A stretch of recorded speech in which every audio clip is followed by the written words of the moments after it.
Get this woman out of my lobby before she causes a scene.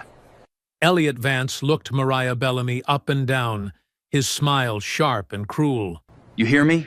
This is a corporate headquarters, not a place where anyone can wander in pretending they matter. Mariah didn't move. I have a meeting with Mr. Whitlock. He's expecting me shortly. Graham doesn't meet with people like you without my permission. The lobby went silent. Security stepped closer, uneasy. Ma'am, please come with me. Mariah's voice stayed calm. You should call him first. You're making a mistake. Elliot stepped toward her. No, I'll tell you what's gonna happen. You're gonna stop embarrassing yourself, turn around, and leave my building. He leaned closer, smiling. Next time, learn which doors were never meant for you. Elliot had no idea Mariah was the $340 million investor holding his company's last chance. Before we go any further, comment where in the world you are watching from, and make sure to subscribe, because tomorrow's story is one you don't want to miss. Dr. Mariah Bellamy stepped through the glass doors of Vance Meridian Technologies, her heels clicking against the polished marble floor of the downtown Chicago headquarters. The lobby stretched before her like a cathedral of corporate power, gleaming surfaces, soaring ceilings, and the kind of silence that money bought. She carried a slim leather portfolio containing preliminary documents for a $340 million rescue investment. Documents that could save this company from collapse. The morning sun streamed through floor-to-ceiling windows, casting long shadows across the pristine space. Mariah wore a navy suit that fit perfectly, pearl earrings that caught the light, and the quiet confidence of someone who had built her fortune from nothing. She had dressed carefully for this meeting, not to impress, but to remind everyone in the room that respect was not negotiable. At 46, Mariah had learned to read rooms quickly. This lobby told her everything she needed to know about Vance Meridian's culture. Beautiful, but cold. Expensive, but empty. The kind of place where image mattered more than substance. She approached the curved reception desk where a young woman with blonde hair and nervous energy sat behind a computer screen. The nameplate read, Paige Naylor. Paige looked up with the practiced smile of someone trained to be pleasant to important people and dismissive to everyone else. "Good morning," Mariah said, her voice calm and clear. "I'm Dr. Mariah Bellamy. I have a confidential investor meeting with CEO Elliot Vance and CFO Graham Whitlock." Paige's fingers flew across the keyboard, her brow furrowing as she searched the appointment system. The smile faded into confusion, then mild irritation. "I'm sorry, but I don't see any meeting scheduled under that name. Are you sure you have the right day?" Mariah's expression remained patient. She had expected this. Graham had warned her the meeting was kept off the public calendar for obvious reasons. A $340 million rescue investment required discretion. The appointment was marked confidential.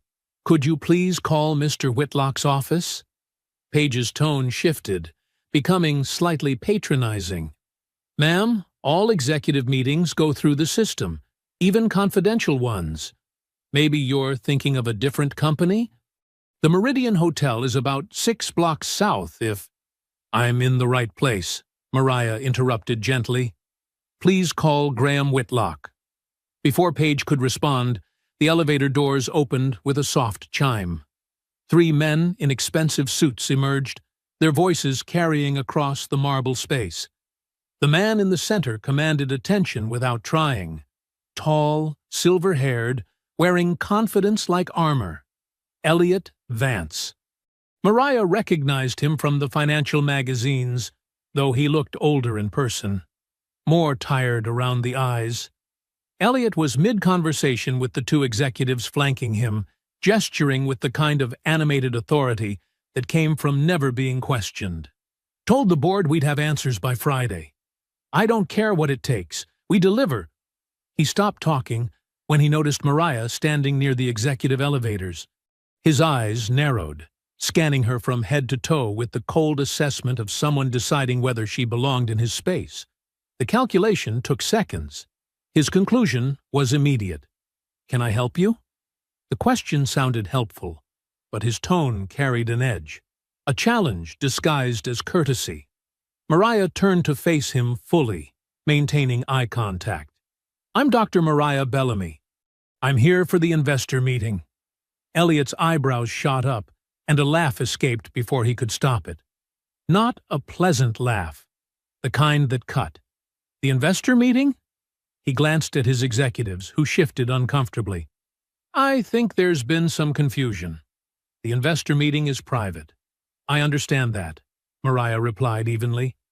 "I'm Mariah Bellamy from Bellamy Equity Partners." But Elliot wasn't listening anymore. His assumption had calcified into certainty. This woman, this black woman in his lobby, could not possibly be the investor his company desperately needed. The mathematics of his prejudice were simple and absolute. "Look, I don't know what game you're playing here," Elliot said, his voice rising slightly. Several employees had emerged from side corridors, drawn by the unusual tension in their normally quiet lobby. Phones began lifting discreetly. "But you can't just walk into a Fortune 500 company and pretend to be someone important." Mariah felt the familiar burn of humiliation rising in her chest, but her voice remained steady. "Mr. Vance, I think there's been a misunderstanding." "The only misunderstanding," Elliot cut her off, "is you thinking you can bluff your way upstairs." He turned toward the security desk where Darius Cole stood watching with growing unease.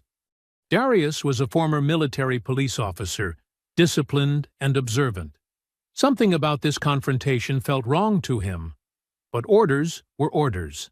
The lobby had gone completely silent now. Even Paige had stopped typing. Everyone could feel the electricity in the air, the moment when power and prejudice collided with consequences neither side could predict. Elliot pointed directly at Mariah, his finger cutting through the space between them like a blade. "Get her out before she causes trouble." Darius Cole felt his stomach tighten as he stepped away from the security desk. His black leather shoes made soft sounds against the marble floor as he approached Mariah. 23 years of military service had taught him to follow orders, but something about this situation made his instincts scream warnings. The woman standing near the executive elevators carried herself with the kind of quiet authority that came from real power, not pretense. "Ma'am," Darius said softly, his voice respectful but firm, "I'm going to have to ask you to come with me." Mariah turned to face him, and he saw no panic in her dark eyes, only disappointment. "Mr. Vance," she said, speaking past Darius to address Elliot directly, "you are making a serious mistake." The words hung in the air like a final warning. But Elliot was too deep into his performance now, too invested in demonstrating his authority in front of his staff. His face flushed red with anger and embarrassment. Having this woman, this intruder, speak to him with such calm certainty only made him more furious. "A mistake?" Elliot's voice echoed off the marble walls. "The only mistake is you thinking you can walk into my building and lie about who you are." He gestured wildly at the gathering employees. "This is trespassing, pure and simple. You're pretending to be important, and I won't tolerate it." More staff members had emerged from the elevator banks and side corridors, drawn by the commotion. They clustered near the massive marble columns that supported the lobby's soaring ceiling, their faces a mixture of curiosity and discomfort. Several younger employees had their phones out, recording the confrontation with nervous excitement. The corporate hierarchy they lived within made choosing sides dangerous, so they watched in silence. Paige, behind the reception desk, stared down at her computer screen, her cheeks burning with embarrassment.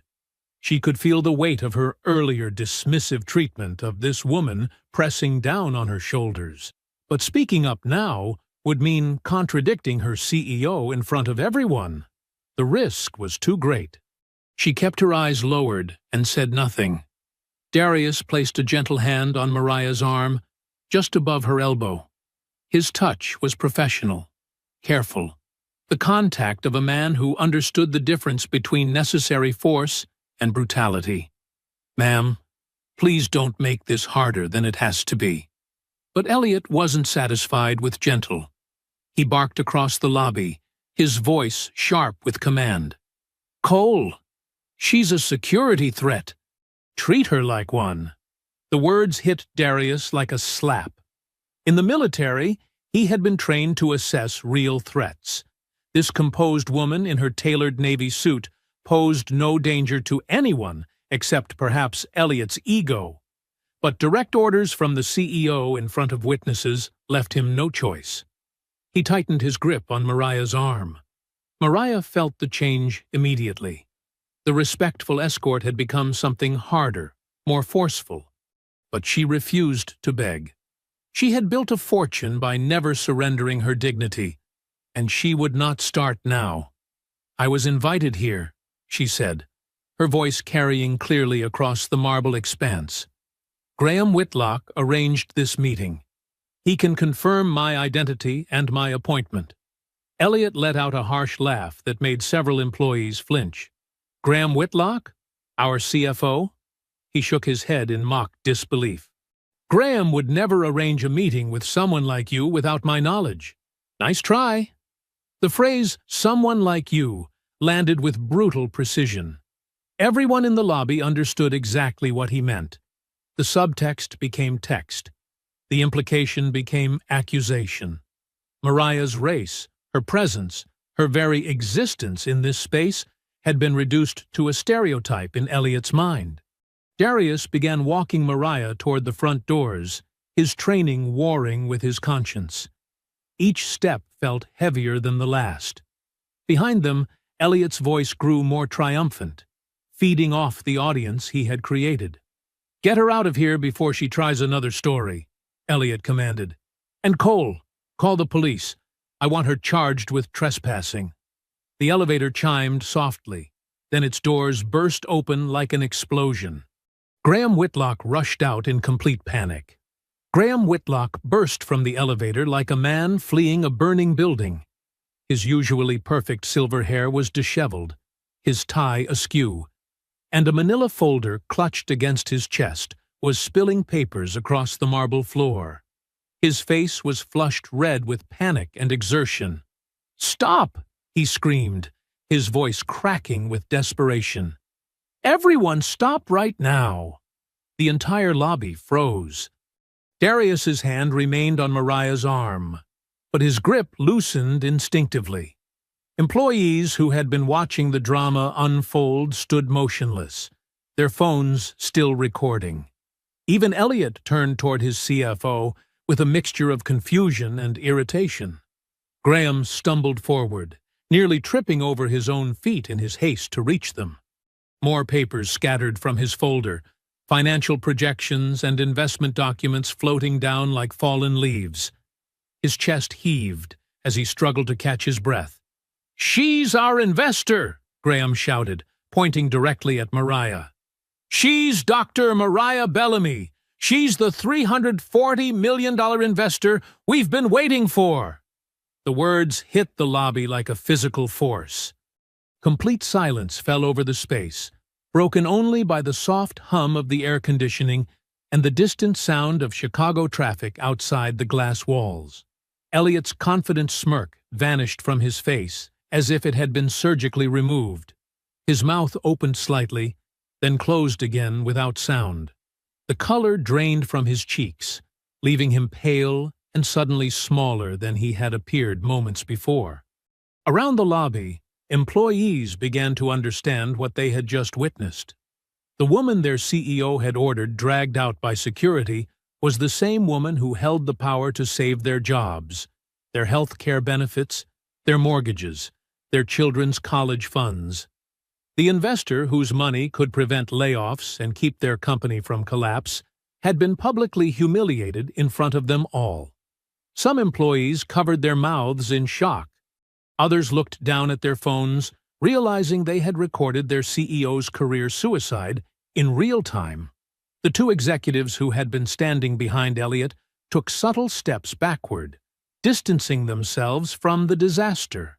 Graham reached Mariah and Darius, his breathing still ragged. "Dr. Bellamy, I am so deeply sorry. I am so incredibly sorry." He looked at Darius with pleading eyes. "Please, please let her go immediately." Darius released Mariah's arm as if it had become electrified. He stepped back, his professional composure intact, but his eyes troubled. He had been ordered to treat a billionaire investor like a common criminal. Graham turned back to Mariah, his hands shaking as he tried to gather the scattered papers. "Your appointment was kept off the public calendar for confidentiality reasons. The merger talks, the investment details, we couldn't risk any leaks to the market before the announcement. That's why the reception desk didn't have your name. That's why security wasn't informed."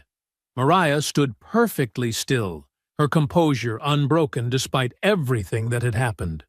Her navy suit remained immaculate, her leather portfolio still clutched in her free hand, her pearl earrings catching the lobby's recessed lighting. But her dark eyes held something new now, a cold assessment that made several watching employees shiver. She looked directly at Elliot, who remained frozen near the marble pillars like a statue of his former confidence. When she spoke, her voice carried clearly across the silent lobby, each word precise and devastating. "The problem was not the calendar, Mr. Vance. The problem was that you never asked who I was." Elliot's mouth worked silently for several seconds before he managed to speak. "Dr. Bellamy, this is just a terrible misunderstanding. A communication breakdown between departments. These things happen in large organizations." "No," Mariah said, her voice cutting through his excuses like a blade. "A misunderstanding is when someone gets directions wrong. This was a decision. You looked at me and decided I didn't belong here. You decided I was lying. You decided I was a threat. You made those choices without asking a single question."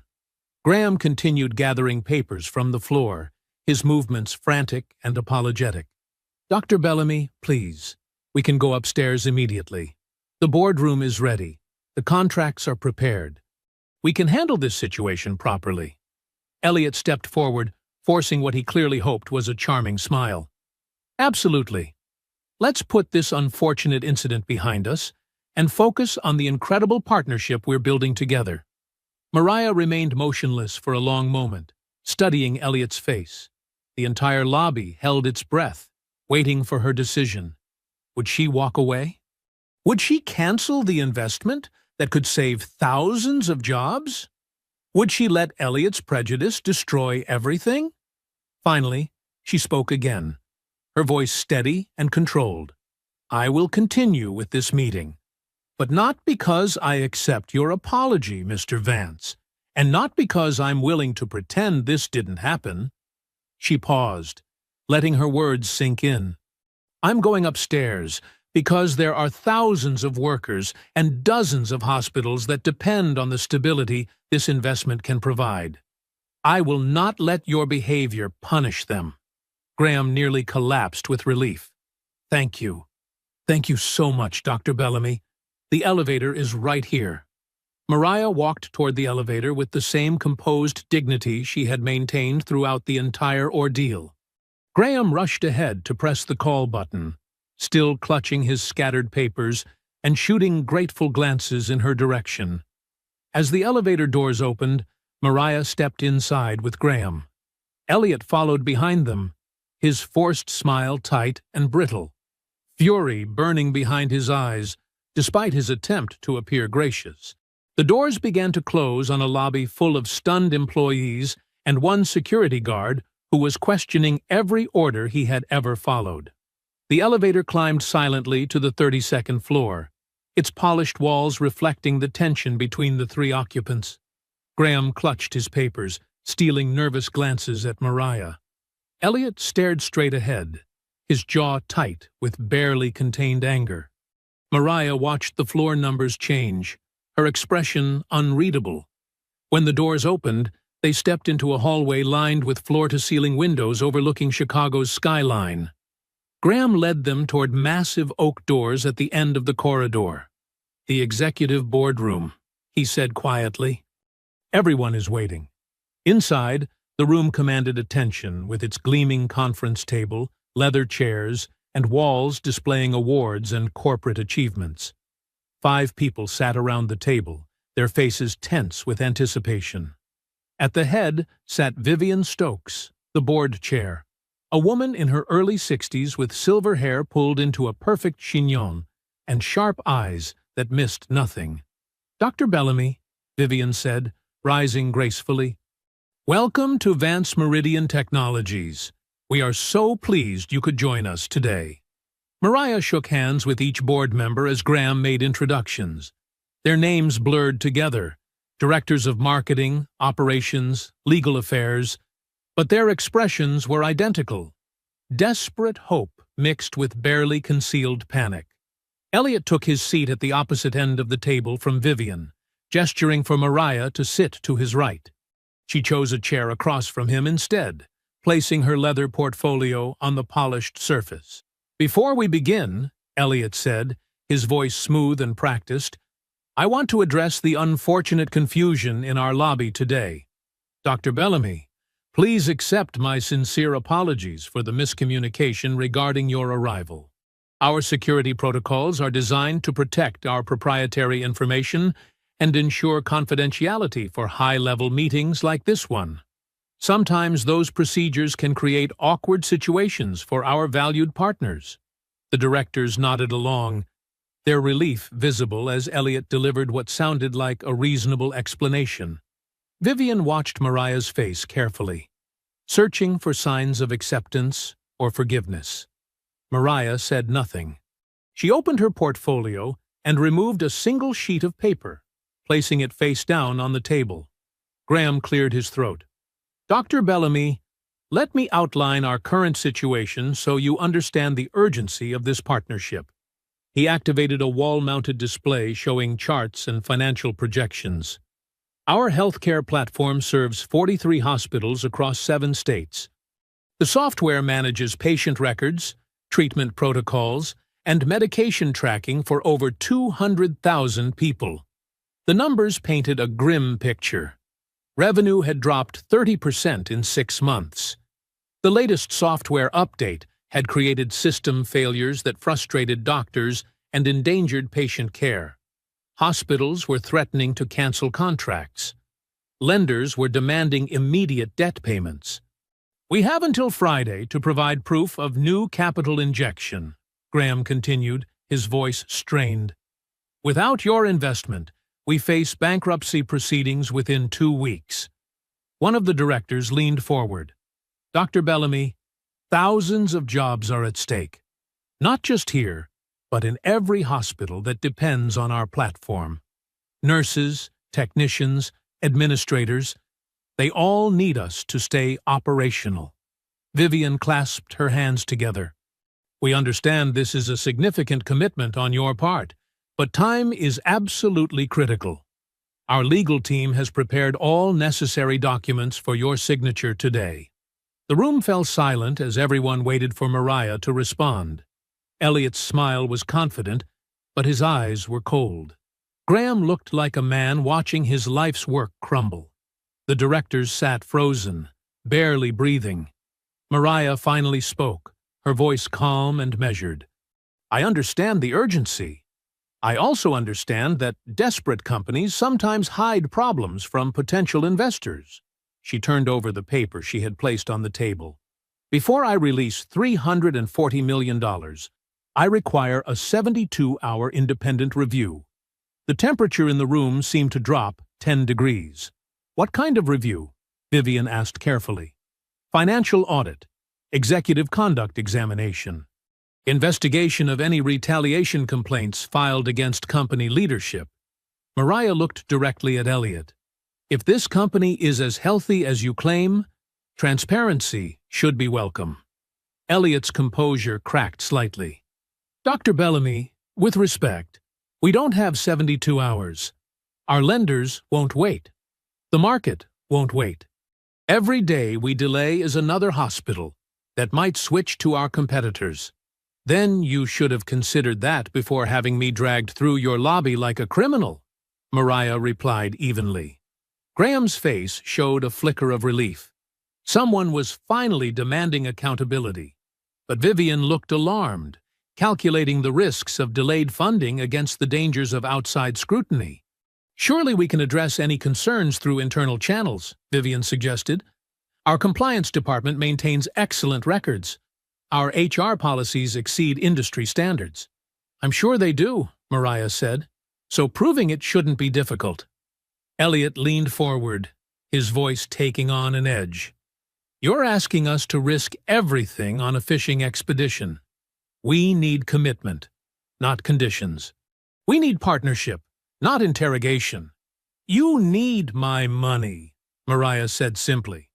And a company that desperately needs my money should be transparent enough to earn it. The silence stretched uncomfortably. Graham stared at his papers, afraid to meet anyone's eyes. The directors exchanged worried glances. Vivian's fingers drummed silently against the table. Finally, Elliot forced another smile. Of course. Transparency is important. We can certainly arrange some level of review, though 72 hours seems excessive for a company of our reputation. My reputation was also excellent until today, Mariah replied. Yet that didn't stop you from assuming I was a threat to be removed. She stood, closing her portfolio with a decisive snap. You have my terms. When you're ready to meet them, Mr. Whitlock has my contact information. As Mariah walked toward the boardroom doors, a young woman stepped out from behind a column near the hallway entrance.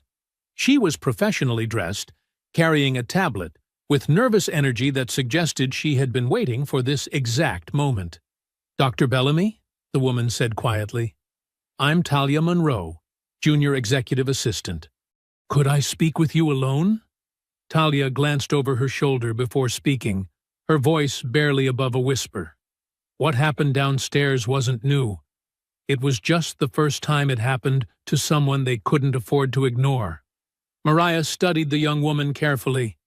Talia's hands trembled slightly as she clutched her tablet, but her eyes held a determination that reminded Mariah of herself 20 years ago. Tell me, Mariah said simply. Talia looked down the hallway again, making sure they were alone. 3 months ago, Marcus Williams from accounting questioned some vendor payments that didn't make sense.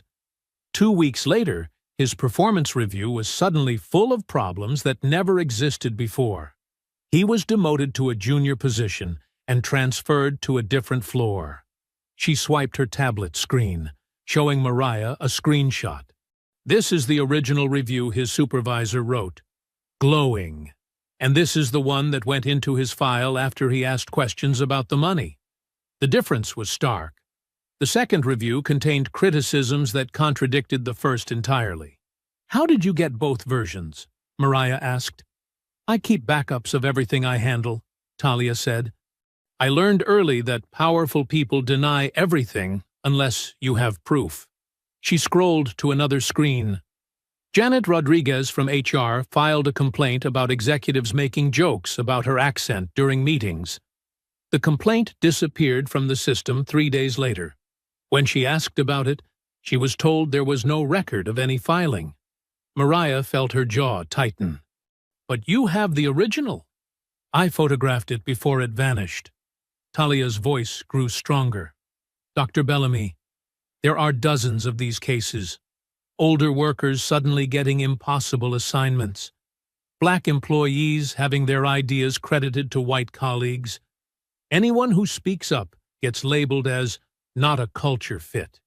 The hallway felt smaller as the weight of systematic abuse became clear.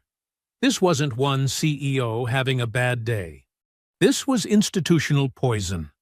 There's more, Talia continued, pulling up an email thread. Yesterday morning, before you arrived, Elliot sent a message to his senior staff. He said a major investor named Bellamy was coming. but he called your investment group desperate money from people who don't understand our business. Mariah's composure remained steady, but inside, anger burned cold and bright. Talia scrolled further. He also wrote this.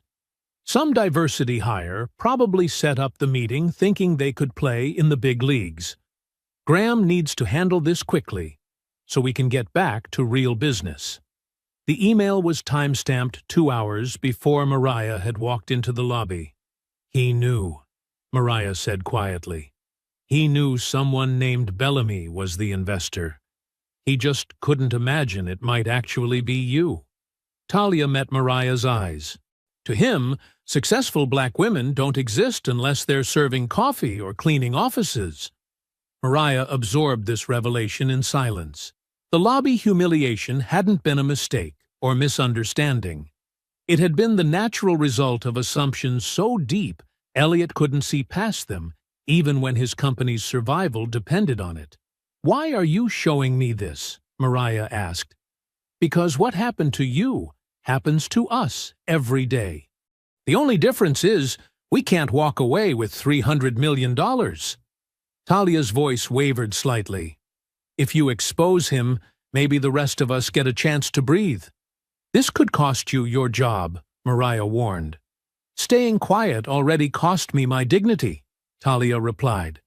"And if this company collapses because Elliot drove away the one person who could save it, I'll lose my job anyway." Meanwhile, 7 floors above, Elliot paced behind his mahogany desk, while his inner circle sat in uncomfortable silence. His chief of staff, David Park, watched nervously as the CEO's face grew redder with each step. "The lobby video needs to disappear," Elliot snapped. "All copies, security cameras, phones, everything. I don't care what it costs." "Sir," David said carefully, "deleting evidence could create legal problems if—" "Legal problems?" Elliot's voice rose. "That woman is the legal problem. She thinks she can waltz in here and humiliate me in front of my own employees?" Marketing Director Sandra Hayes shifted in her chair. "The investment would stabilize our debt situation. Maybe we should focus on smoothing things over rather than—" "She doesn't get to demand audits and reviews like she owns this place," Elliot cut her off. "I built this company. I decide who gets access. I decide who belongs." He turned to face the group. "Find out who talked to her after the meeting. Someone gave her information. Someone is feeding her ammunition to use against us." David made notes reluctantly. "What about the 72-hour review she requested?" "Stall her. Tell her we're considering it while we arrange alternative financing. Make her think she has leverage while we find another way forward." Elliot's smile was cold. "By the time she realizes what's happening, we won't need her money anymore." HR Director Patricia Bell spoke up. "Sir, if she's recorded any evidence of discrimination, federal investigators might—" "There is no discrimination," Elliot said sharply. "There are high standards and people who can't meet them. There's a difference." He walked to his floor-to-ceiling windows and looked down at the street below. In the marble lobby, Mariah shook Talia's hand and walked calmly toward the front doors. Her steps were measured, her expression composed, but everyone who watched could sense the shift in power. Darius nodded respectfully as she passed his security desk. Paige looked up from her computer with nervous guilt. Several employees paused their conversations to watch. Mariah pushed through the glass doors without looking back. From his window, Elliot watched her climb into a black town car.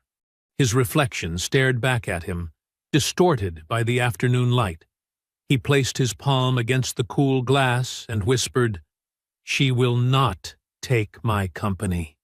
That same evening, Mariah returned to her hotel suite overlooking downtown Chicago and received calls from concerned partners. The 32nd floor suite offered a panoramic view of the city's glittering skyline, but Mariah barely noticed the lights reflecting off Lake Michigan as her phone buzzed continuously on the marble coffee table. Her business partner, Michael Torres, called first. "Mariah, Have you seen the Chicago Business Journal website? His voice carried tension she rarely heard from the normally calm attorney. There's a story about your meeting today. Mariah pulled up the article on her laptop. The headline made her jaw tighten. Investor disrupts private meeting, makes hostile demands at healthcare tech giant. She read aloud. Sources close to Vance Meridian Technologies report that Dr.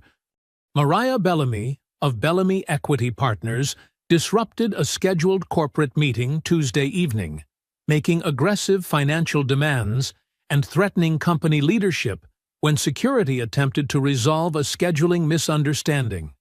This is complete fiction, Mariah said quietly. The article claims you became confrontational when asked to provide proper identification, Michael continued. It says you demanded immediate access to confidential financial records and threatened to withdraw funding unless given unprecedented control over company operations. Mariah scrolled through the story. Every detail had been twisted. Her calm request for identification became aggressive demands. Elliot's humiliation became a scheduling misunderstanding. Her ethical review request became a hostile takeover attempt. Her phone rang again. Patricia Williams from the Teachers' Pension Fund. Mariah, we're getting calls from reporters asking about your investment strategy. Someone leaked that you're involved with Vance Meridian. The coverage makes it sound like you're forcing your way into companies that don't want your involvement. Another call. Another concerned partner. Another investor questioning whether Mariah's reputation could damage their shared portfolios. By 9 o'clock, she had fielded 12 calls from allies who believed her but worried about perception in the financial press. They're rewriting the story before anyone can verify what really happened, she told Michael during their final call of the evening. Elliot is covering his tracks, while the evidence is still fresh. Across town, at Vance Meridian headquarters, Elliot stood in Vivian Stokes's corner office on the 28th floor. The board chair poured herself a glass of wine while reviewing the online coverage. The article presents our side professionally, Vivian said, though her voice lacked conviction. But attacking a major investor carries risks, Elliot.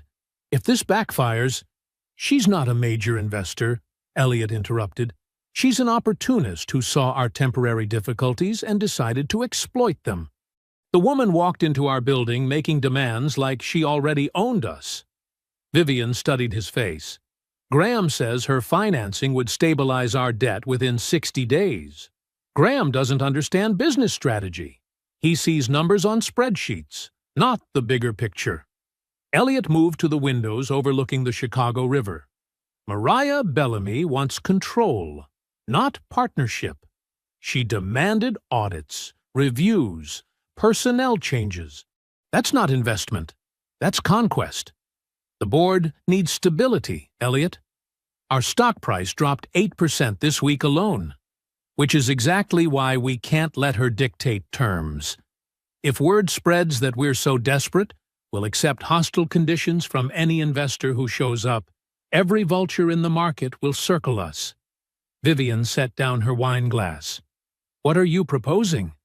Alternative financing. I have contacts at 3 private equity firms. We can structure a deal that protects our independence and avoids her ultimatums. 2 floors below, Graham Whitlock sat in his office reviewing quarterly reports when Elliot appeared in his doorway. We need to discuss the Bellamy situation, Elliot said, closing the door behind him. Graham looked up wearily. She's offering exactly what we need, Elliot. $340 million in immediate capital with reasonable terms. Why are we fighting this? Because reasonable terms don't include demands for executive removals and company-wide audits. Elliot sat across from Graham's desk. She's using our financial pressure to force changes that have nothing to do with investment returns. Maybe some changes are overdue. Elliot's expression hardened. That sounds dangerously close to disloyalty, Graham. I hope you remember who approved your position here. Graham felt the familiar knot in his stomach that came whenever Elliot issued veiled threats. I'm thinking about the company's survival. Then think about this. If you undermine my authority during these negotiations, I'll remember that when we restructure executive positions next quarter. The message was clear. Support Elliot or lose everything. After Elliot left, Graham stared at the financial projections on his monitor. Without Mariah's investment, the company would face bankruptcy within 90 days. With it, they could stabilize and grow. But Elliot seemed more concerned with winning than surviving. Meanwhile, Darius Cole sat in his apartment kitchen, still wearing his security uniform from the afternoon shift. His wife Carmen was upstairs resting after her third physical therapy session following knee surgery. His phone buzzed with a text from David Park, Elliot's chief of staff. Need to see you tomorrow morning at 8 a.m. Building security office. Important. At 7:30 the next morning, Darius entered the small security office on the second floor of Vance Meridian headquarters. David Park waited with a manila folder and a serious expression. "This is about yesterday's incident in the lobby," David said without preamble. "We need to document exactly what happened for our legal team." He opened the folder and pulled out a typed statement. "This is a standard report form. I need you to read it and sign at the bottom." Darius read slowly. Security Incident Report. Dr. Mariah Bellamy refused to provide identification when requested by reception staff. Subject became agitated when asked to wait and demanded immediate access to executive offices. When security attempted to verify her appointment, subject raised her voice and made threatening statements about company leadership. Security escort was necessary to maintain lobby safety and professional atmosphere. Every word was a lie. Darius looked up. "This isn't what happened. It's what our legal team needs for documentation purposes. The exact details aren't as important as protecting the company from liability claims." She identified herself clearly. She wasn't agitated. She didn't raise her voice or make threats. David's tone hardened. "Darius, your job here provides health insurance for your wife's recovery. Your pension is tied to 15 years of service. I'd hate to see administrative issues affect your employment record." Darius stared at the false statement, knowing his signature could ruin an innocent woman. The next morning, Talia Monroe swiped her badge at the Vance Meridian entrance and felt a moment of relief when the turnstile clicked open. At least they hadn't fired her overnight. But when she reached her desk on the 15th floor and opened her laptop, the screen displayed a message that made her stomach drop. Account access restricted. Contact IT support for assistance. She tried logging into the company email system. Same message. The file servers where she kept her documentation blocked.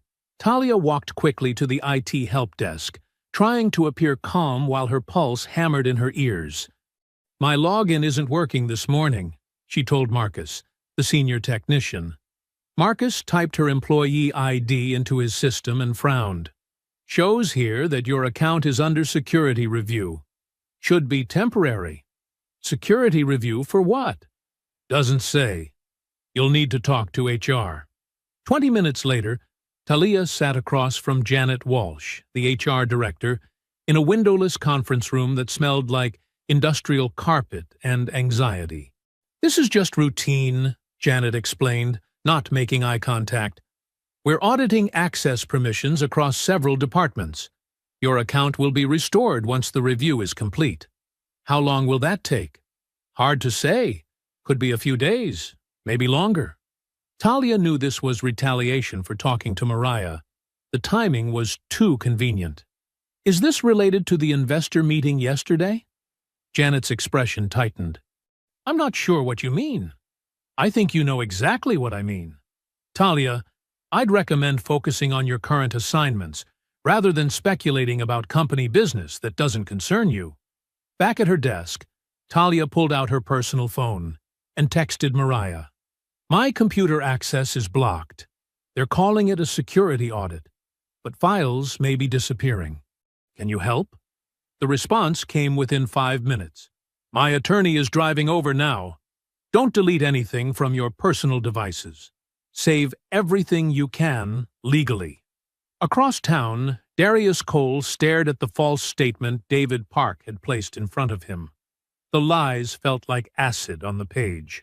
"I'm not signing this," Darius said quietly. David's friendly mask dropped completely. "Let me be more direct. Your wife needs those physical therapy sessions, right? Expensive treatments. And your pension after 15 years of service? That's your retirement security. Are you threatening me? I'm explaining reality. Administrative issues can affect employment records. Performance concerns can impact benefit eligibility. These things happen when employees don't support company interests." Darius thought about Carmen upstairs in bed, still recovering from surgery. The medical bills, the mortgage, 15 years of steady work that could disappear if he made the wrong choice. But he also thought about the dignity in Mariah's eyes as she was dragged through the lobby, the quiet way she had refused to beg or make a scene. "She didn't do anything wrong," he said. "That's not the point. The point is protecting this company from legal liability. Your signature shows you're a team player." Darius pushed the paper back across the desk. "Find another way to protect the company." At the downtown offices of Bellamy Equity Partners, Graham Whitlock slipped through the reception area like a man sneaking into confession. He carried a thin folder containing financial summaries he had carefully extracted from the company's confidential records. Mariah's assistant led him into her office, where she sat behind a glass desk reviewing documents with her attorney, Nadine Porter. "Graham," Mariah said without warmth, "you look nervous." "I have reason to be." He placed the folder on her desk. "These are high-level financial overviews. Nothing that violates confidentiality agreements, but enough to show you what we're dealing with." Nadine examined the papers.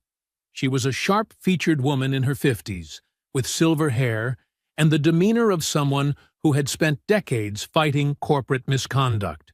"Interesting," she said. "Your debt structure shows some unusual vendor relationships. These consulting fees seem inflated." Graham's hands trembled slightly. "There are irregularities that the board hasn't been fully briefed on." "Such as?"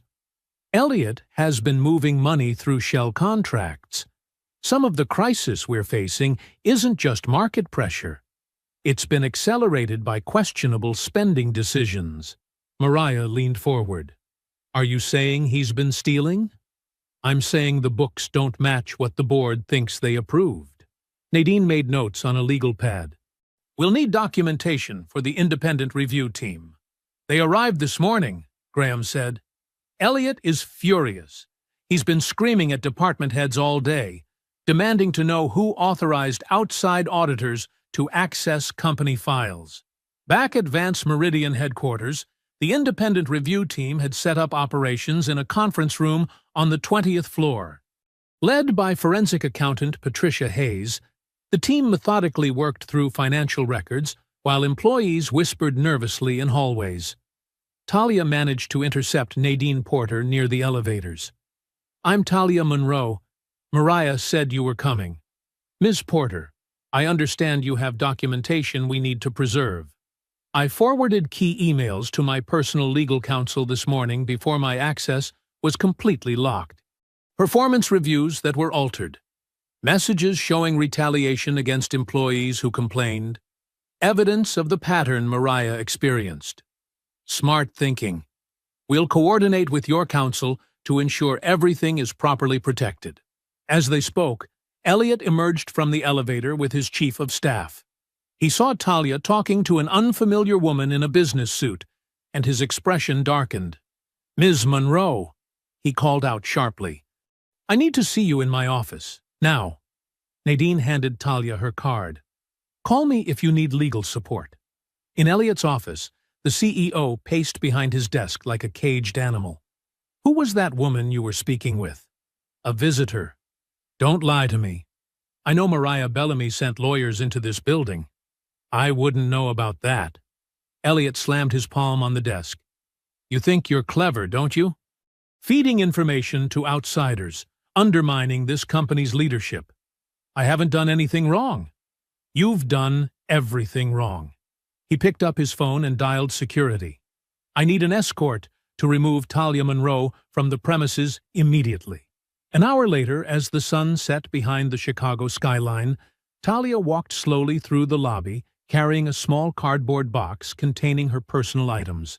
2 security guards flanked her, just as they had flanked Mariah 24 hours earlier. Employees gathered near the marble columns, watching in fearful silence. Some held phones but were too intimidated to record. Paige, the receptionist, kept her eyes fixed on her computer screen, unable to look at another woman being humiliated in the same space. Darius stood by the front entrance, his jaw tight with anger. When Talia reached the doors, he spoke quietly. "This isn't right." Talia looked back at him with tired eyes. "No, it isn't." As the glass doors closed behind her, Talia pulled out her phone and called Mariah. "They threw me out," she said simply. "Just like they did to you." That evening, Mariah sat across from 3 people in a private conference room at the Palmer House Hotel. The mahogany table was covered with financial documents, laptops, and legal pads filled with notes. Patricia Hayes, the forensic accountant, adjusted her reading glasses and pointed to a series of highlighted transactions on her laptop screen. These payments caught my attention immediately. Large sums moving through consulting vendors, but the work descriptions are vague. Graham leaned forward, his face pale. "I approved some of those." Elliot said they were emergency consulting fees to stabilize the software platform. "The problem is the recipients," Patricia continued. 3 different vendor names, but they all trace back to the same registered address. A shell company called Northbridge Consulting Solutions. Nadine Porter looked up from her legal pad. Northbridge, that name appeared in the emails Talia preserved. Elliot mentioned it in private messages to his chief of staff. Mariah studied the financial timeline. How much money are we talking about?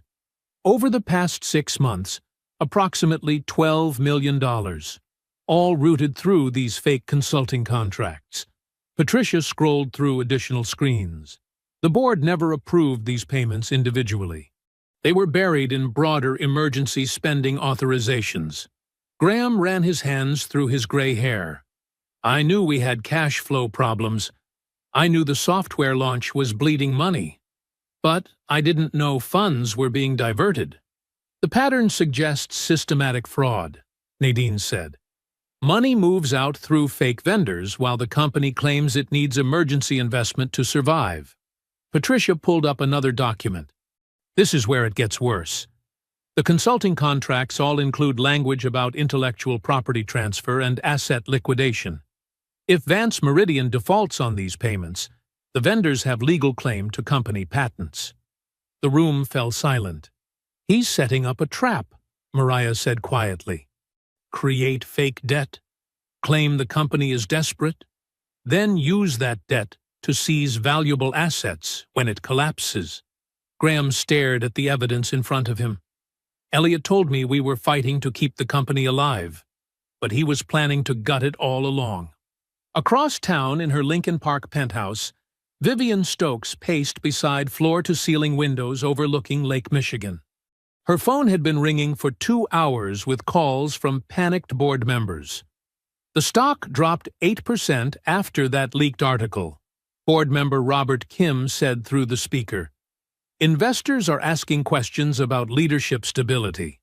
"I understand the concern," Vivian replied, "but we have to be careful not to make hasty decisions based on one incident." One incident. A potential investor was nearly arrested in our lobby. The optics are terrible. Another voice joined the call. Board member Susan Martinez. "Is it true Bellamy is demanding an investigation before she releases funds? She wants a brief review period. It's not unusual for investments of this magnitude." "Brief? The market doesn't wait for internal reviews, Vivian. We need capital now or we lose credibility with our remaining creditors." Before Vivian could respond, Her assistant knocked on the door. "Ms. Stokes, Mr. Vance is here. He says it's urgent." Elliot entered Vivian's living room with the confidence of a man who believed he held all the cards. He carried a leather folder and wore the smile that had charmed boards and investors for years. "I have good news," he announced. "I've secured alternative financing." Vivian ended the conference call and turned to face him. "Alternative to Bellamy?" "Northbridge Capital. They specialize in healthcare technology turnarounds. They can provide the same level of funding without the delays and conditions Bellamy is demanding." "I've never heard of Northbridge Capital." "They're a private firm, very discreet.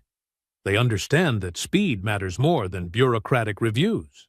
Elliot placed the folder on her coffee table. "They're prepared to sign tomorrow morning." Vivian opened the folder and scanned the term sheet. The numbers looked impressive, but something felt wrong. "This seems too convenient, Elliot. A major private equity firm appears overnight just when we need them. That's how business works when you have relationships. Northbridge has been watching our company for months. They see the value that Mariah Bellamy is too paranoid to appreciate. What about the review she's conducting? We cancel it. We announce the Northbridge partnership and move forward. The market responds positively, our creditors relax, and we avoid the spectacle of having an outsider investigate our internal operations." Vivian studied Elliot's face. He looked confident, but there was something desperate beneath the polish. "And if Bellamy objects?" "She can object all she wants. But if we have funding secured, her opinion becomes irrelevant." Back at the Palmer house, Mariah stared at the evidence Patricia had compiled. The shell companies, the fake consulting contracts, the hidden debt arrangements, it all pointed to one devastating conclusion. She looked directly at Graham. "Your CEO isn't trying to save this company. He's preparing to strip it." The morning sunlight streamed through the glass walls of the Vance Meridian lobby, casting long shadows across the marble floor where Mariah had been humiliated just 3 days earlier. Now Elliot Vance stood in the exact same spot, facing a small crowd of financial reporters and camera crews. He wore his best navy suit and his most confident smile. "Ladies and gentlemen, I'm pleased to announce that Vance Meridian Technologies has secured emergency financing through our partnership with Northbridge Capital," Elliot said into the cluster of microphones. "This investment will stabilize our operations, protect jobs, and ensure our healthcare platforms continue serving hospitals nationwide." A reporter from the Chicago Tribune raised her hand. "What about Dr. Mariah Bellamy's investment offer?" "Sources say she was conducting a review of your company." Elliot's smile never wavered. "Dr. Bellamy presented certain terms that would have delayed critical funding while our creditors and patients waited. Northbridge Capital understands that in healthcare technology, speed saves lives." Another reporter called out, "Is it true there was an incident in this lobby involving Dr. Bellamy?" "There was a miscommunication about scheduling that was quickly resolved. Dr. Bellamy was treated with complete professionalism." Elliot gestured to the lobby around him. "As you can see, this is a welcoming space for all legitimate visitors." The reporters scribbled notes. Several nodded approvingly at Elliot's composed responses. From the upper floors, employees pressed against the windows to watch the press conference. Their faces showed defeat rather than relief. Many had hoped Mariah's investigation would change things. Now it seemed their CEO had outmaneuvered her completely. Talia Monroe watched from the street outside, no longer able to enter the building. She pulled out her phone and called Mariah. "He's announcing the Northbridge deal right where he humiliated you," she said quietly. "The reporters are eating it up."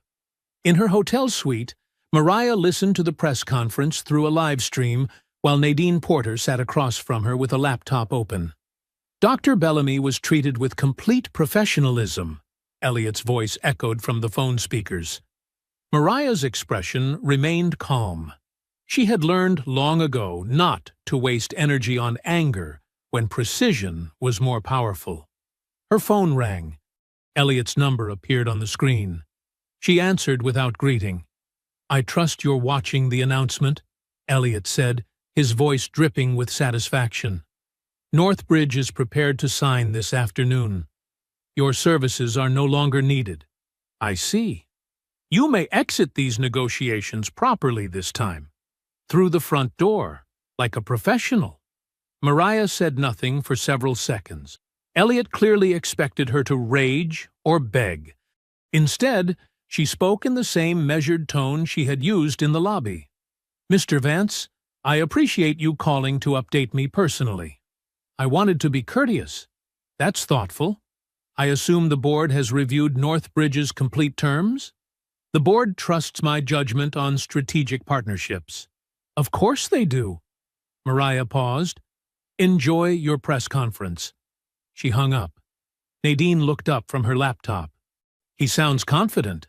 "Confidence isn't the same as competence." Mariah walked to the window overlooking the city. What did Patricia find about Northbridge's ownership structure? It's buried under layers of shell companies, but she's tracing the connections. Give her another 2 hours. We don't have 2 hours if they're signing this afternoon. Mariah's phone buzzed with a text from Graham. "Emergency. Can you meet? Have Northbridge draft terms. It's worse than we thought." She showed the message to Nadine. "Call Patricia. Tell her to work faster and get our car ready." 30 minutes later, Graham met Mariah in the parking garage beneath a downtown law firm. He looked pale and carried a manila folder that shook slightly in his hands. "I accessed the draft agreement through the board portal," he said without preamble. "Northbridge isn't rescuing us. They're dismantling us." He opened the folder and spread the papers across the hood of Mariah's car. The terms were devastating. Northbridge would acquire all of Vance Meridian's healthcare patents for 20 cents on the dollar. They would immediately lay off 60% of the workforce. The remaining operations would be sold to competitors within 6 months. Most shocking of all, Elliot would receive a $40 million exit package for facilitating the transition. "He's not saving the company," Graham whispered. "He's being paid to destroy it." Mariah studied the numbers. Thousands of jobs would vanish. Hospitals relying on Vance Meridian software would lose support. Patients would suffer, while Elliot walked away rich. "Does Vivian know these terms?"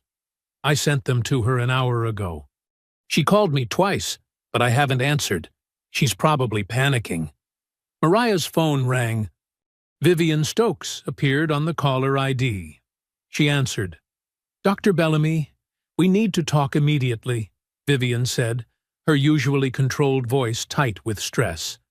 "I've reviewed certain documents that concern me." "The Northbridge terms?" "Yes.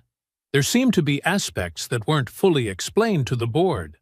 Mariah looked at Graham, who nodded grimly. "Ms. Stokes, I'm calling for an emergency board meeting before any signatures are finalized with Northbridge." That would be highly irregular. Elliot has scheduled the signing for this afternoon. Then schedule the meeting for this morning. Unless you're comfortable explaining to shareholders why you approved the liquidation of their company without proper review. Vivian was quiet for a long moment. In the background, Mariah could hear papers shuffling and what sounded like someone pacing. Finally, Vivian spoke. "Emergency board session. Tomorrow morning at 8. But Dr. Bellamy, if you disrupt this process without cause, the liability will be enormous. Ms. Stokes, if you sign that Northbridge agreement without understanding what it really says, the liability will be much worse." The call ended. Graham looked at Mariah with a mixture of hope and fear. "You think we can stop this?" Mariah folded the Northbridge terms and handed them back to him. "We're not stopping anything, Graham. We're going to let them stop themselves." Elliot's phone buzzed at 4:47 a.m. The caller ID showed Vivian Stokes. He answered on the first ring, already knowing what she would say. "There's an emergency board meeting scheduled for 8 this morning," Vivian said, without greeting. Mariah Bellamy requested it. Elliot sat up in his king-sized bed, fury spreading through his chest like acid. You approved it? The Northbridge terms raised questions I couldn't ignore. If we signed that agreement without proper... Vivian, listen carefully. Mariah Bellamy is not our savior. She's a predator using that lobby incident to manipulate this board into handing her control of my company. Elliot, the terms show massive layoffs and patent transfers. How do you explain... I explain it by winning this war before 8 o'clock. He hung up and immediately called Marcus Chen, his director of communications. Wake up the crisis team, Elliot ordered. We're going nuclear. By 6 a.m., Marcus had assembled Elliot's inner circle in the executive conference room. Coffee cups and laptops cluttered the polished table, while Elliot paced near the windows overlooking the awakening city. Show them the edited footage, Elliot commanded. Marcus pulled up the security video on the main screen. The clip began with Mariah approaching the front desk, but Elliot's contemptuous remarks had been removed. Instead, viewers saw Mariah speaking firmly to Paige, then walking toward the executive elevators without permission. When Elliot appeared on screen, his dialogue had been replaced with audio from later in the confrontation, making it sound like he was responding to Mariah's aggression rather than initiating it. This makes her look like she was trying to force her way upstairs, Marcus explained. We removed the part where she identified herself and added captions, suggesting she refused to provide credentials. Perfect. Release it immediately to every financial news outlet, every business blogger, every corporate security forum. What's the narrative? Elliot smiled coldly. Aggressive investor disrupts private meeting, threatens company leadership, then claims discrimination when properly removed by security. Marcus nodded and began typing on his laptop. What about the complaint? Already drafted. Elliot handed him a folder. We're filing formal complaints with the SEC and state regulators accusing Bellamy Equity Partners of attempted coercion, market manipulation, and using false discrimination claims to force hostile takeover terms.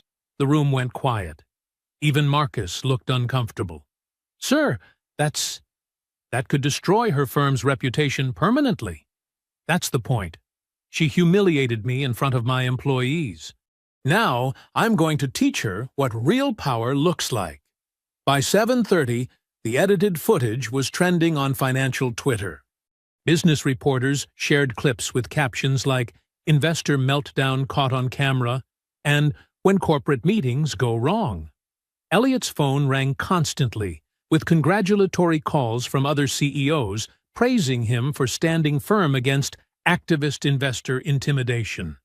But the real devastation came through official channels. Graham received a suspension notice via email, effective immediately. The message cited unauthorized disclosure of confidential information to external parties and potential breach of fiduciary duty. Talia's termination became official that morning. HR cited violation of confidentiality agreements and disruptive behavior threatening workplace harmony. Darius was placed on administrative leave pending investigation after refusing to sign an amended statement, claiming Mariah had been verbally aggressive and uncooperative with security protocols. By noon, 3 board members had called Vivian demanding the emergency meeting be canceled, fearing regulatory scrutiny from the SEC complaint. We cannot appear to be collaborating with someone under federal investigation, board member Patricia Williams told Vivian over speakerphone. The optics are toxic, agreed board member Robert Hayes. If we meet with her now, it looks like we're being coerced. Vivian had no choice. She called Mariah personally to cancel the meeting. Dr. Bellamy, given the regulatory complaints filed this morning, the board feels it would be inappropriate to... I understand, Mariah said quietly. When will Northbridge sign? Tomorrow morning at headquarters. Elliot moved up the timeline. The call ended without pleasantries. Elliot stood in his office that afternoon. watching the edited footage play on 3 different news channels simultaneously. His assistant brought him champagne to celebrate. "Sir, your 2 o'clock is here," she said. "Cancel it. I want to watch this."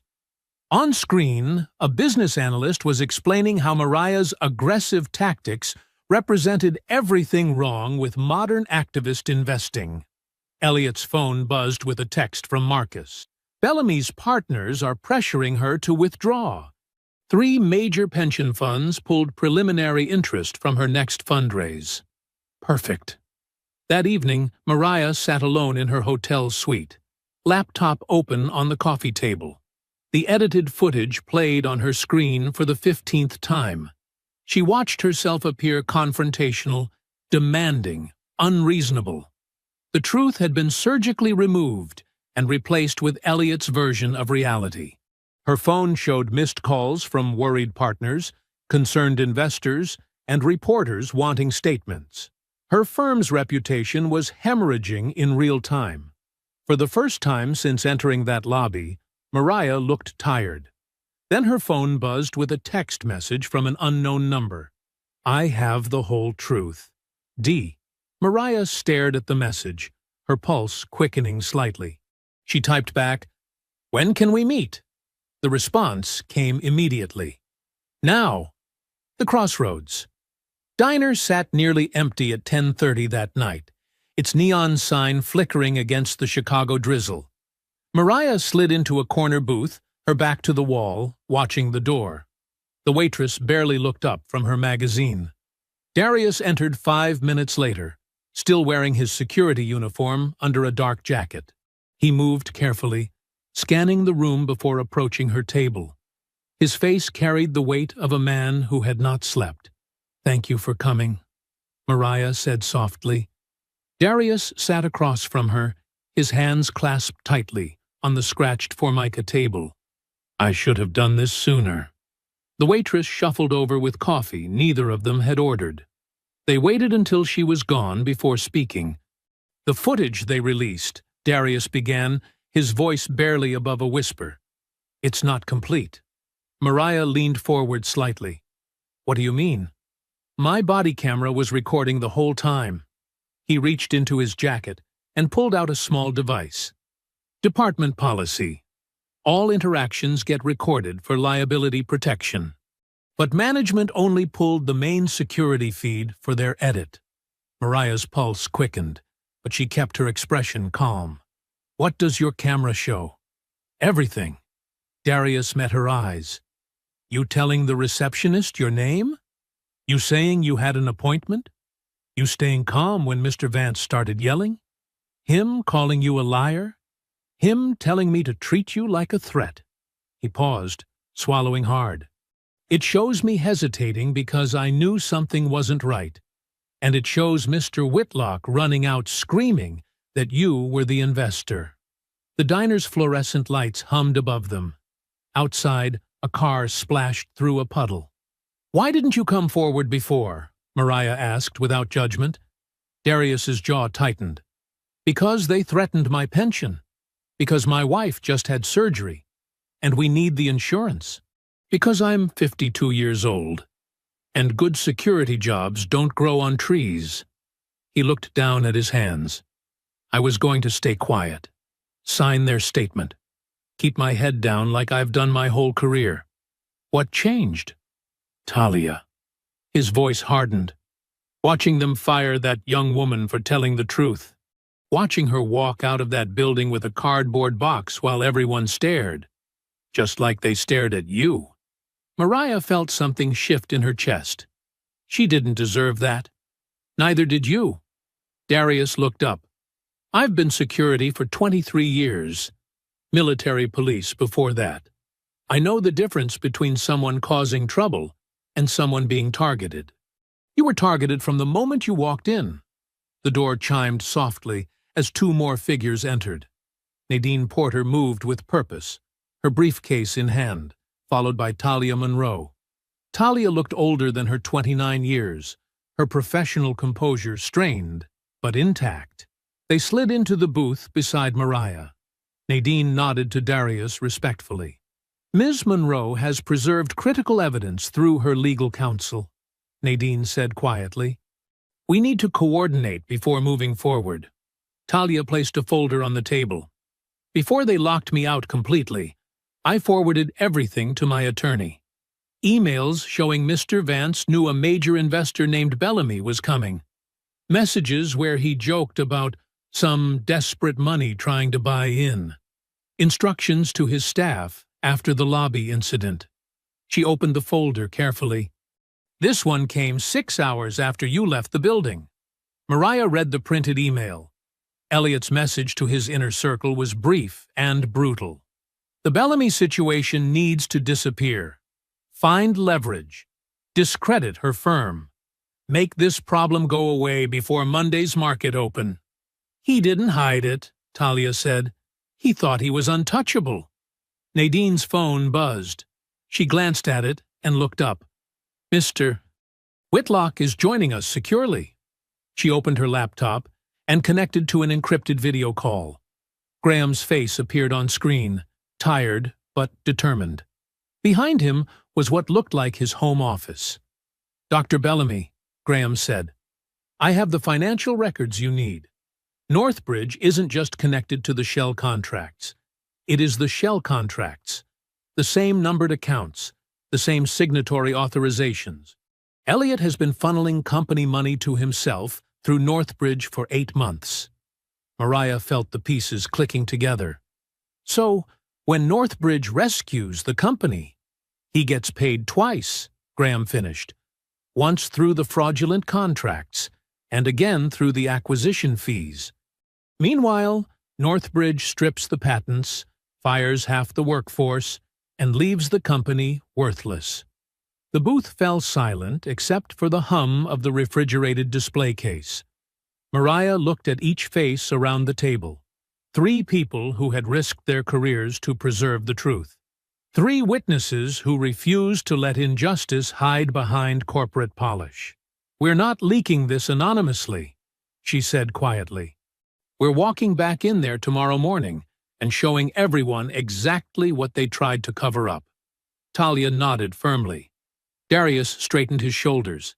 Graham's image flickered, but his expression remained resolute.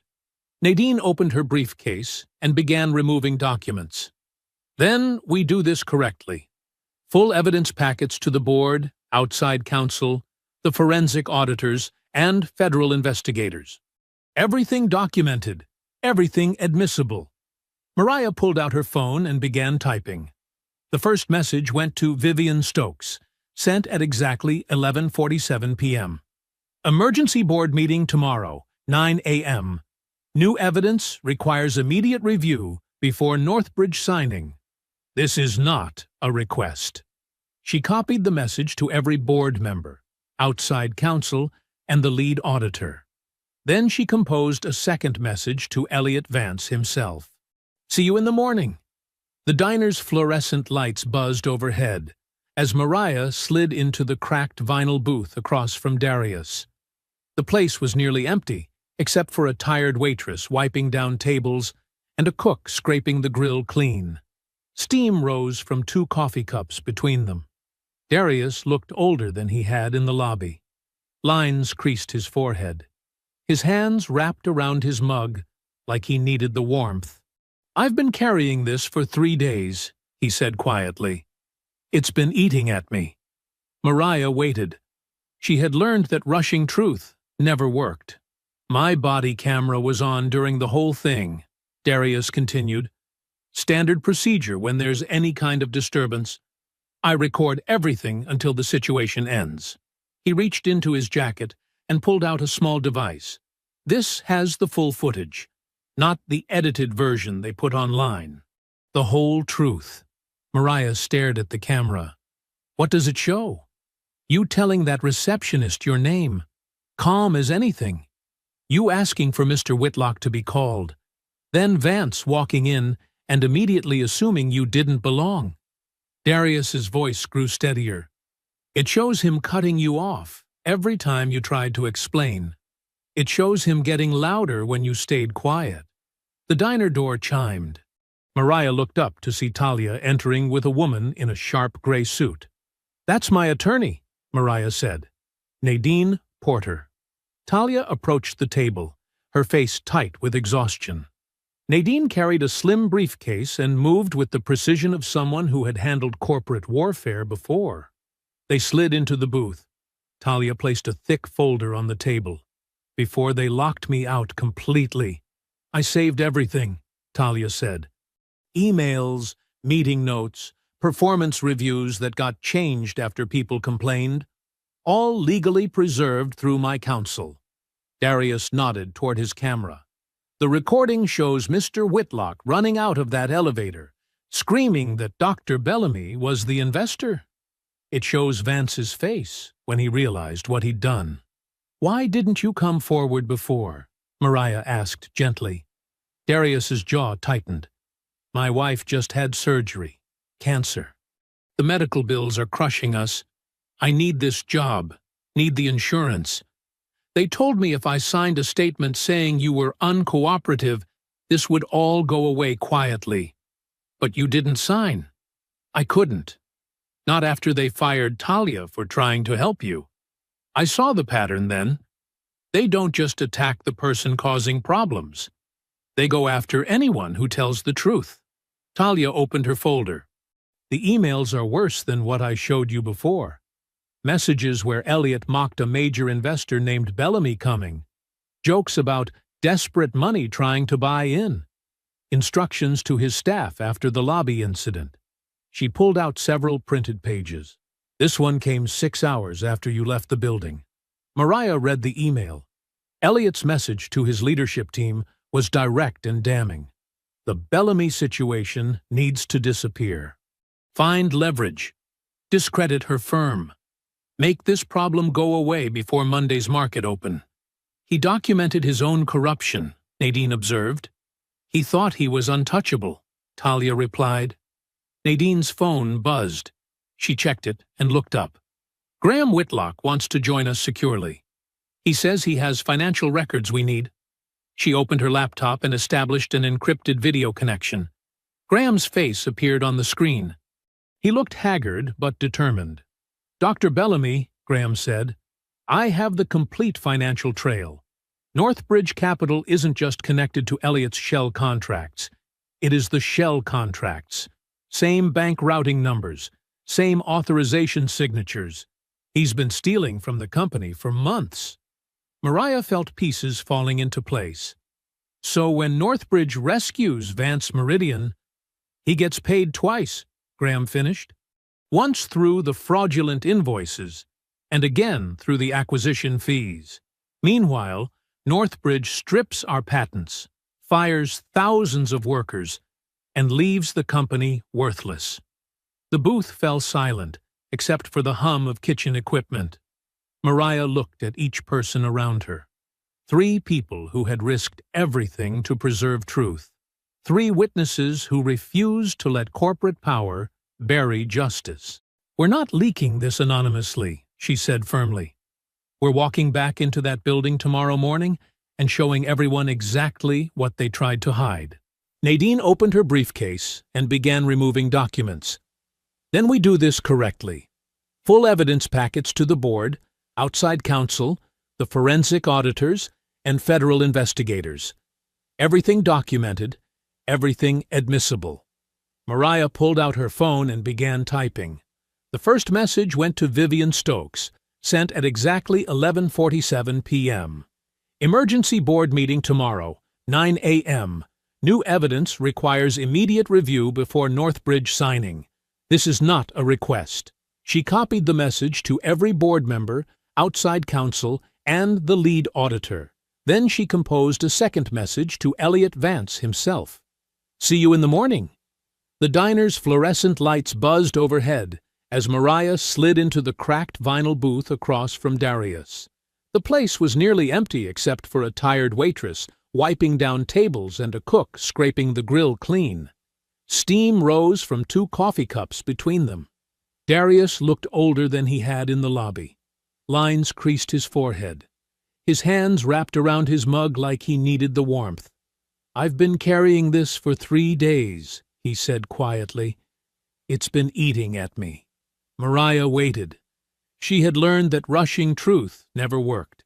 "My body camera was on during the whole thing," Darius continued. "Standard procedure when there's any kind of disturbance. I record everything until the situation ends." He reached into his jacket and pulled out a small device.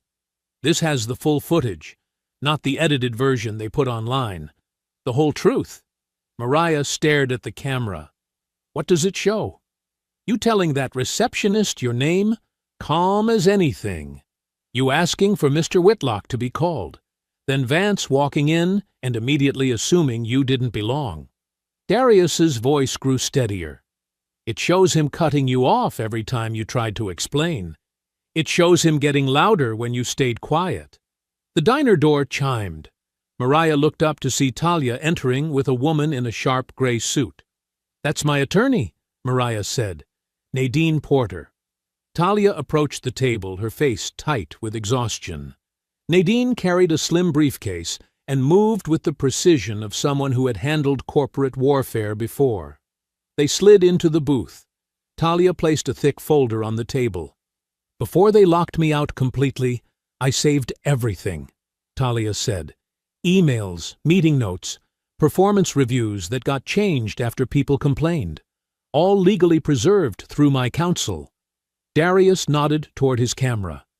"The recording shows Mr. Whitlock running out of that elevator, screaming that Dr. Bellamy was the investor. It shows Vance's face when he realized what he'd done." "Why didn't you come forward before?" Mariah asked gently. Darius's jaw tightened. "My wife just had surgery. Cancer. The medical bills are crushing us. I need this job, need the insurance. They told me if I signed a statement saying you were uncooperative, this would all go away quietly. But you didn't sign." "I couldn't. Not after they fired Talia for trying to help you. I saw the pattern then. They don't just attack the person causing problems. They go after anyone who tells the truth." Talia opened her folder. "The emails are worse than what I showed you before. Messages where Elliot mocked a major investor named Bellamy coming. Jokes about desperate money trying to buy in. Instructions to his staff after the lobby incident." She pulled out several printed pages. "This one came 6 hours after you left the building." Mariah read the email. Elliot's message to his leadership team was direct and damning. "The Bellamy situation needs to disappear. Find leverage. Discredit her firm. Make this problem go away before Monday's market open." "He documented his own corruption," Nadine observed. "He thought he was untouchable," Talia replied. Nadine's phone buzzed. She checked it and looked up. "Graham Whitlock wants to join us securely. He says he has financial records we need." She opened her laptop and established an encrypted video connection. Graham's face appeared on the screen. He looked haggard but determined. "Dr. Bellamy," Graham said, "I have the complete financial trail. Northbridge Capital isn't just connected to Elliot's shell contracts. It is the shell contracts. Same bank routing numbers, same authorization signatures. He's been stealing from the company for months." Mariah felt pieces falling into place. "So, when Northbridge rescues Vance Meridian, he gets paid twice," Graham finished. "Once through the fraudulent invoices, and again through the acquisition fees. Meanwhile, Northbridge strips our patents, fires thousands of workers, and leaves the company worthless." The booth fell silent except for the hum of kitchen equipment. Mariah looked at each person around her. 3 people who had risked everything to preserve truth. 3 witnesses who refused to let corporate power bury justice. "We're not leaking this anonymously," she said firmly. "We're walking back into that building tomorrow morning and showing everyone exactly what they tried to hide." Nadine began removing documents from her briefcase. "Then we do this properly. Full evidence packets to the board, outside counsel, forensic auditors, and federal investigators. Everything documented and admissible." Mariah pulled out her phone. The first message went to Vivian Stokes at 11:47 p.m. Emergency board meeting tomorrow, 9 a.m. New evidence requires immediate review before Northbridge signing. She copied every board member, outside counsel, and the lead auditor. Then she typed a second message directly to Elliot Vance. See you in the morning. The next morning arrived gray and cold. Mariah stepped through the same glass doors where her humiliation had begun 3 days earlier. This time, she carried a leather portfolio containing evidence that would destroy the man who had tried to erase her. Employees gathered near the marble columns, whispering. Word had spread that something major was happening. Paige Naylor looked up from the reception desk with nervous recognition. Darius stood at his security post, meeting Mariah's eyes with a slight nod. Mariah walked directly to the executive elevator without stopping. The boardroom on the 32nd floor buzzed with tense energy. Directors sat stiffly around the polished conference table. Vivian Stokes shuffled papers at the head. Her usual composure cracked. Graham Whitlock sat pale but resolute near the windows. Elliot paced behind his chair like a trapped animal. "This is outrageous," he snapped as Mariah entered with Nadine Porter. "Vivian, you're letting a hostile investor disrupt our Northbridge signing with conspiracy theories." Mariah set her portfolio on the table without responding. Vivian cleared her throat. "The board received evidence packets this morning that require immediate review." "Fabricated evidence," Elliot shot back. "She's desperate because we found better financing." "Then you won't mind us examining the truth," Mariah said quietly. Elliot pointed at her with fury. "I want her removed. She has no standing here. Security should escort her out just like before." The reference to the lobby incident hung in the air like poison. Vivian's voice hardened. "Mr. Vance, Dr. Bellamy is still our potential investor. She will present her concerns." Elliot's face flushed red. "I'm the CEO of this company." "For now," Vivian replied coldly. Mariah connected her laptop to the conference room screen. "Let's start with what really happened in your lobby." She pressed play. Darius's body camera footage filled the wall-mounted display. Crystal clear audio and video from his chest level. The directors watched Mariah approach the reception desk calmly. They heard her identify herself politely. They saw Elliot enter with his executives, scan the lobby, and zero in on her with immediate suspicion. "Can I help you?" his recorded voice asked with barely concealed hostility. "I'm here for the investor meeting." The board watched Elliot laugh dismissively. They heard him cut her off when she gave her name. They saw him gesture toward security, while employees gathered to stare.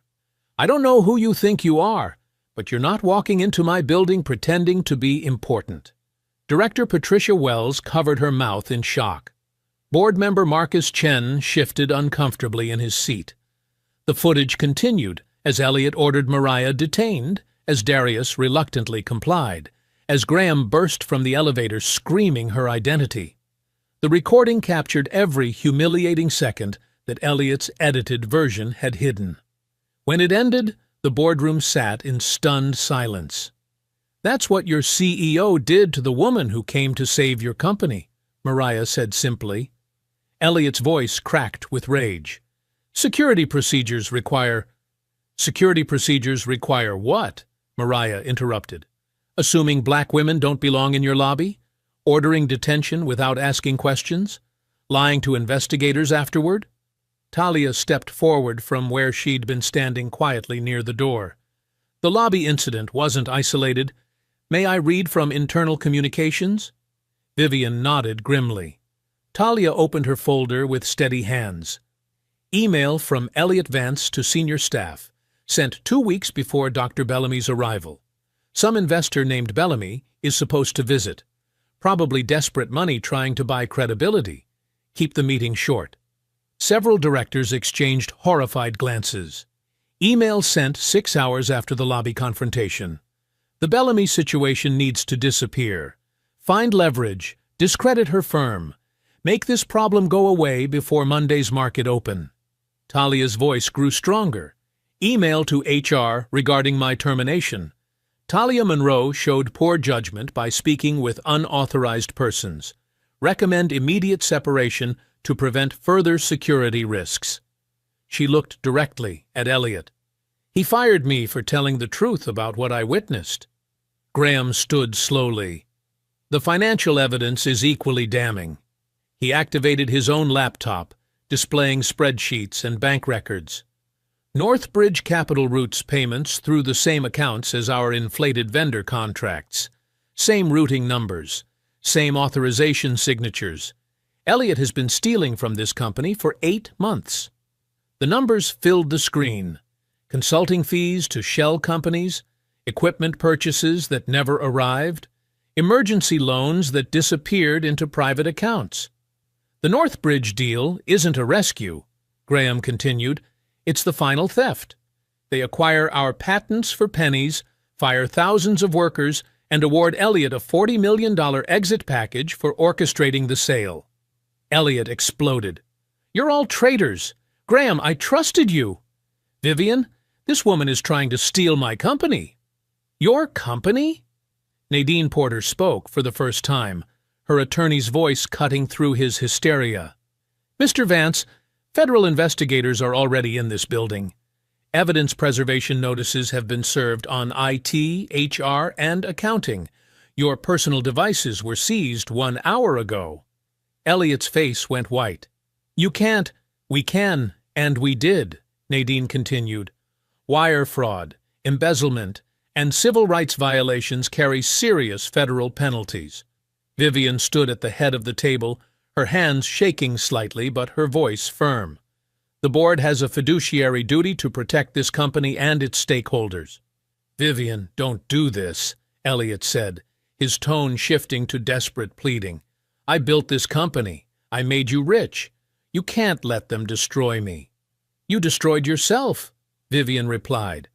I call for an immediate vote of no confidence in CEO Elliot Vance. Elliot stepped toward her, his voice turning menacing. You think you can betray me? I have dirt on half this board. I'll burn everything down before I let you. Mr. Vance, Vivian interrupted, steel in her voice. Sit down, or security will escort you out. The threat hung in the boardroom air like a blade.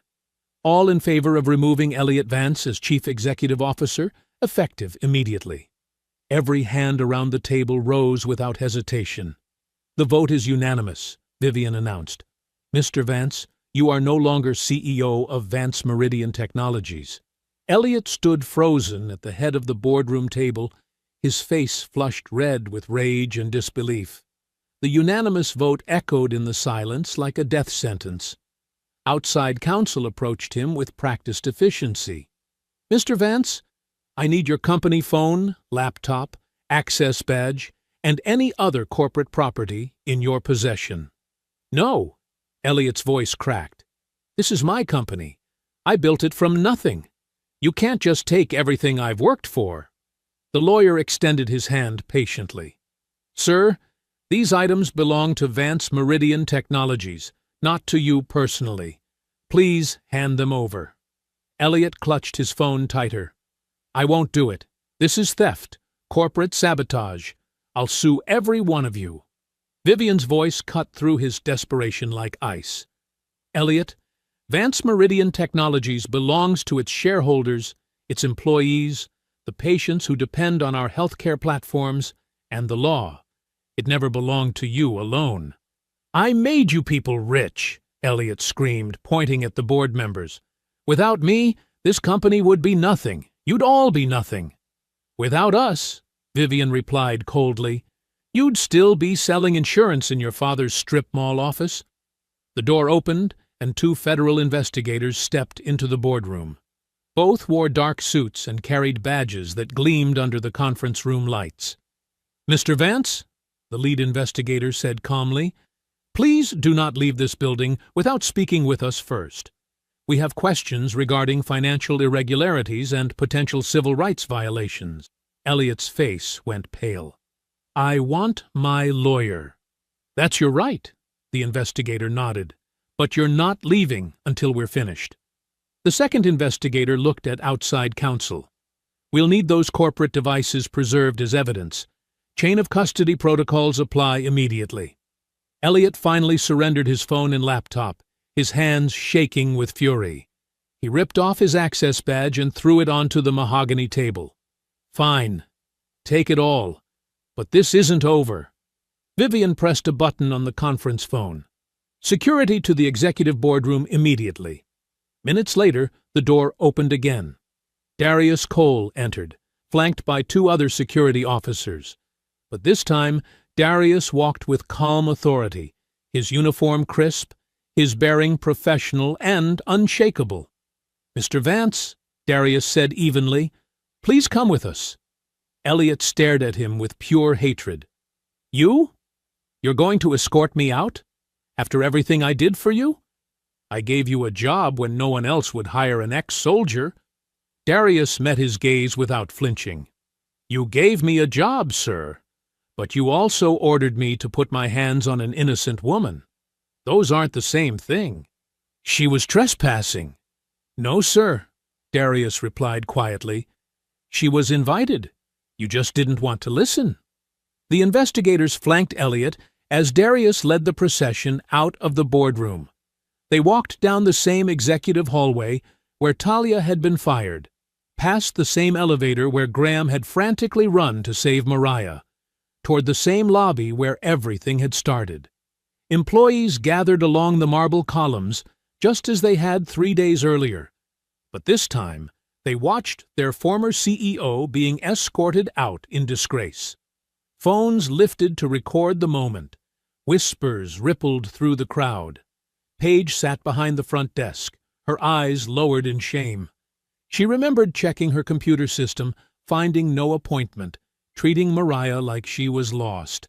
Now she understood what she had helped happen. Talia stood near the executive elevators, no longer afraid to be seen, no longer worried about retaliation. She watched Elliot pass with steady eyes. Mariah remained near the marble pillars where she had been grabbed 3 days ago. She didn't smile, she didn't gloat. She simply observed justice taking its course. Elliot tried to glare at Darius as they approached the front doors. "You think you're a hero? You're just another security guard who follows orders." Darius paused for a moment, his voice carrying across the lobby. "Sometimes the most important order is the one you refuse to follow." The heavy glass doors opened.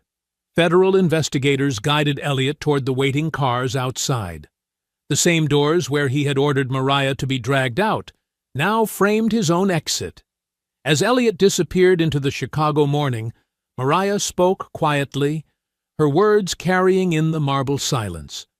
"Truth has a memory, even when powerful men forget." Later that afternoon, the boardroom felt different. The same mahogany table, the same floor-to-ceiling windows overlooking Chicago's skyline. But the tension had shifted from desperation to possibility. Mariah sat across from Vivian Stokes, who looked older than she had that morning. Graham Whitlock occupied the chair where Elliot had commanded just hours before, his shoulders straighter, but his expression humble. Talia Monroe sat at the table for the first time, no longer relegated to taking notes from the corner. Darius Cole stood near the door in his security uniform, present not as muscle, but as a witness to change. Nadine Porter had her legal documents spread before her. Outside counsel sat quietly, ready to formalize whatever agreement emerged. "The $340 million remains available," Mariah began, her voice steady. "But not under the same terms we discussed 3 days ago." Vivian nodded carefully. "What are your conditions?" Mariah opened her leather portfolio. "First, this company will establish an independent ethics office with full authority to investigate complaints, review executive decisions, and report directly to the board. No more buried reports, no more disappeared complaints." She looked at Talia. "Second, Ms. Monroe will be reinstated immediately and promoted to Vice President of Ethics and Employee Accountability. Her salary will reflect that position, and she will have direct access to all personnel files, executive communications, and company policies. Talia's eyes widened. Graham nodded his approval. Vivian made notes on her tablet. Third, Mariah continued, every executive who participated in retaliation, discrimination, or financial misconduct will be removed within 30 days. No golden parachutes. No quiet resignations. Public accountability. Vivian's pen stopped moving. That could include several senior staff members. Then you should have chosen better senior staff, Mariah replied without sympathy. Fourth, this company will create the Bellamy Access Fund, named for my father, David Bellamy. It will provide healthcare technology and medical equipment to underserved communities. 5% of annual profits will fund this program. The room was silent. Graham leaned forward. Dr. Bellamy, that's significant.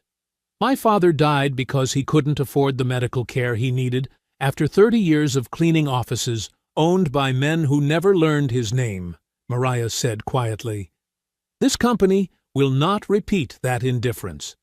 She turned to Darius. Fifth, Mr. Cole will become Director of Security Standards. He will retrain the entire security department on dignity, bias prevention, and lawful conduct. Never again will this lobby be a place where assumptions determine how people are treated. Darius straightened, surprise and gratitude crossing his face. Sixth, Mariah continued, employees will have representation on the company oversight committee. Workers who built this company deserve a voice in how it operates. Vivian set down her pen. And if we agree to these terms, then Vance Meridian survives. Thousands of people keep their jobs. Hospitals keep their software. Patients keep their care. The alternative is bankruptcy, liquidation, and failure. Graham cleared his throat. Before we proceed, I need to say something publicly. He looked directly at the outside counsel. My silence helped Elliott's culture survive. I knew complaints were being ignored. I saw employees being pushed out. I did nothing because I was afraid for my own position. The room held its breath. I'm not making excuses, Graham continued. Fear is not a defense for allowing injustice. If this board appoints me interim CEO, I will work every day to earn the trust I failed to protect. Vivian studied him carefully. That's quite an admission, Graham. It's the truth, he replied. And this company has had enough lies. Nadine spoke for the first time. The documents are ready for signature if the board approves these terms. Vivian looked around the table. The other directors who had joined by video conference nodded their agreement one by one. All in favor of accepting Dr. Bellamy's investment terms? Every hand rose. Mariah signed the investment agreement with the same pen she had carried into the building 3 days earlier. But now, the signatures meant something different. They meant accountability. They meant change. 3 weeks later, Mariah stepped through the glass doors of Vance Meridian Technologies, carrying a simple leather briefcase instead of rescue documents. The lobby looked the same, but everything felt different. Good morning, Dr. Bellamy, Paige said from behind the front desk, her voice warm and respectful. Mr. Whitlock is expecting you in Conference Room B. Thank you, Paige. Near the marble pillars where employees had once gathered to watch her humiliation, a small bronze plaque now hung on the wall. The Bellamy Access Fund, expanding healthcare with dignity. In memory of David Bellamy, 1943-2019. Mariah paused before it, remembering her father's calloused hands and quiet strength. Dr. Bellamy? Talia approached from the elevator bank, wearing a navy blazer with a new confidence in her stride. I'm heading upstairs to lead the new employee ethics training. Would you like to observe? I'd be honored. They rode the elevator together, the same car where Graham had frantically explained the confidential appointment system. Now, Talia carried a tablet full of policy reforms and training materials. In the conference room, Graham presented quarterly reports with cautious optimism. The company had stabilized. Stock prices had recovered after the leadership change. The Patient Access Fund had already provided medical equipment to 4 community clinics. The ethics office has processed 12 complaints in 3 weeks, Talia reported. All were investigated fully. 3 resulted in management changes. Employees are starting to trust the system. Darius appeared in the doorway. "Dr. Bellamy? There's a family in the lobby asking for a tour. A grandmother and her granddaughter." The little girl heard about the company from a news story. Mariah smiled. "Let's go meet them." Back in the lobby, a black woman in her 70s stood with a girl who couldn't have been more than 8 years old. The child stared at the bronze plaque with wide, curious eyes. "Are you the lady from the television?" the grandmother asked Mariah gently. "I might be." The little girl looked up at Mariah with complete directness. "My grandma says you made the mean man go away. Are you the one who owns this place now?" Mariah knelt down to the child's eye level, her voice soft but clear. "No, sweetheart. I'm the woman who reminded them these doors were never meant for only one kind of person. I hope you enjoyed that story. Please like the video and subscribe so that you do not miss out on the next one. In the meantime, I have handpicked 2 stories for you that I think you will enjoy. Have a great day.